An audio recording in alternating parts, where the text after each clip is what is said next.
Hey, I'm Kai, and in this somewhat nerdy video, I'm going to be picking apart the launch videos for the Line 6 Helix Stadium and finding some of the features that you may not have noticed. I'll start with the new icons. So instead of just a broad category for things like distortion or reverb, we now have subcategory icons. So you can see there are differences between boost, overdrive, and distortion, and I assume that's going to be the case for fuzz as well. We also see this carried over to every other block as well. So we've got plate reverb icons as well as spring reverb icons. There are different delay icons, different icons for the crossover blocks, all that sort of stuff. I think this is a very handy feature. It guides people to more specifically what they're after, rather than having to scroll mindlessly through a list of things that don't really apply to what you're after. Speaking of icons, we now have two different layouts for the model list, so instead of just a straight up list of all of the amp names, you can now view it in icon view. This was a feature of HX Edit for the Helix, which I think a lot of people were asking to see on the unit itself. It's a lot more modern looking, a lot cleaner. It also really helps when you're trying to navigate because you can quickly identify iconic models. For example, in this list you can see that there are all of these different favorite icons and the Mandarin bass amp stands out immediately. It's also generally an easier workflow for a touchscreen device, so it makes sense that they switched to this for the Helix Stadium. Let's now talk about the sample triggering, and while I'm sure this is something that a lot of people picked up on, there are a couple of little extra notes I'd like to mention. I'm pretty certain that the sample triggering is going to be linked to the showcase mode and that you'll be able to load the samples onto the 32GB micro SD card. This notes page shows that you can actually load up these samples onto a snapshot trigger, so as you trigger to that snapshot it will play the sample first. I also generally love the whole note here. I think it perfectly encapsulates who Line 6 are as people. Now this sample triggering definitely works best if you're running the Helix straight out to front of house, but I think it's really good to put these things into the hands of guitarists rather than relying on drummers with sample pads, for instance. I do hope you're able to assign both the tuner and the sample trigger to the same foot switch. That would be pretty huge for live shows because then you can trigger things like ambience and noise and that while you're tuning, and it doesn't feel quite so dead. Now it's been a little bit of time since I owned a Helix myself, but it's my understanding that the units don't have undo and redo features on the device itself, but they do have them in HX Edit and Helix Native. I noticed that the editor screen has these icons which I believe are going to be undo and redo. While this is, of course, a very commonplace feature and is pretty much expected, it's very nice to see Line 6 just checking off every little box they can to make sure that this unit addresses everyone's needs. Also, while we're on the topic of these minor quality of life upgrades, one thing I did notice is that the Helix Stadium now has what looks to be input and output metering. This is a feature we have on the Helix native plugin, of course, and I do think it's also prevalent on stuff like the compressor block and the noise gate block. However, for Helix Stadium, it seems like these are right on the very front of the unit at all times so that you can quickly see them. In the mixer tab, we have a fader for USB audio 1 and 2. This confirms that the Helix Stadium is able to be used as an audio interface, which shouldn't really surprise anyone, but I have seen some speculations on the contrary in the Facebook groups, so I figured I would address this one directly. Rather than straight sliders for everything, we now have some stepped sliders for things with increments. These will be things like delay subdivisions or steps on a pitch shifter, for instance. Now I know this isn't a game-changing feature by any means, I just figured I would add this one into the video. From probably one of the most boring features to something far more exciting, we now have inter-block communications. The amp block and the cabinet block can talk to each other regardless of where they are in the chain. I'm assuming this is for things like impedance curves like the Fractal and the Fender Tone Master Pro have. This should be a really good way to add some more realism to the unit. We didn't see any sort of indication as to how this works. All we saw of this is that the icons now are linked between the amp and the cabinet. You may not have caught this one as this was only mentioned in the live stream, but they've upped the number of IR slots available. The Helix Stadium can now load thousands of impulse responses,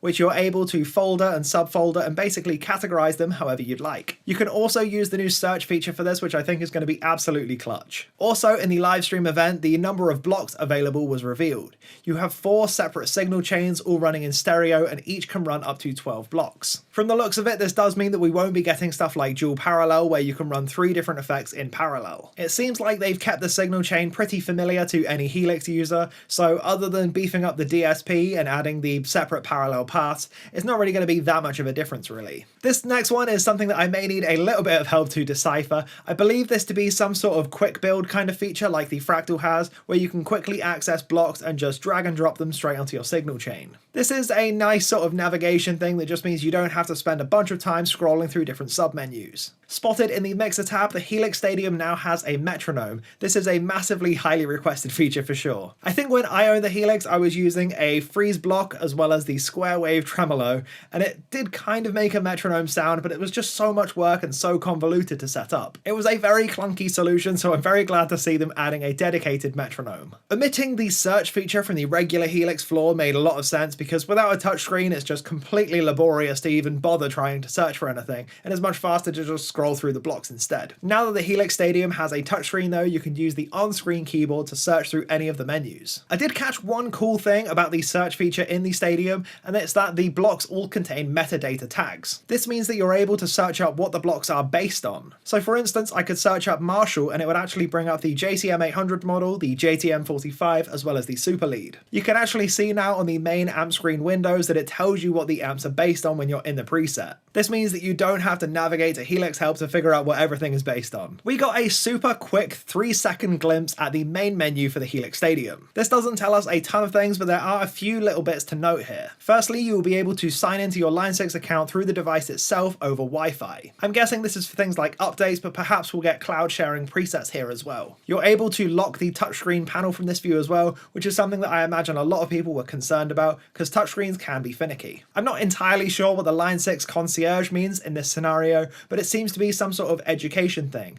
I'm not sure whether this is going to be helping you work through the unit for the first time, or whether this will be tutorials and help and stuff like that. While the Helix Stadium isn't a door, and Eric has specifically mentioned that, there are a lot of door-like features here. Some of this was mentioned in the coverage of the showcase mode, but there are a couple of little extra bits to mention, of course. It says here that the showcase mode is able to load 8 audio files, whether they're mono or stereo. We have all of the things you'd expect to see on a DAW project here. You have tempo, you have time signature, you have the bars and beats timer, you also have stuff like count-in. Even though it wasn't completely confirmed, I assume this window will allow you to set things like tempo changes as well as time signature changes. There were a couple of features right at the very end of the Meet the Helix Stadium video that are worth noting. These were total footnotes and just mentioned in passing, but I feel like these are actually pretty important. We're getting a brand new strobe tuner for the Helix Stadium, which I'm pretty shocked to see really. The original Helix floor has a fantastic strobe tuner and I didn't really see anyone complaining about it. I'll be interested to see where they go with this. Sidechaining effects is the real highlight here though. This is going to be especially important for metal guitarists like myself, as it allows you to do things like keyed noise gates, like for instance the Fortin Zool. You place the noise gate after your amp to cut all of the noise that comes before it,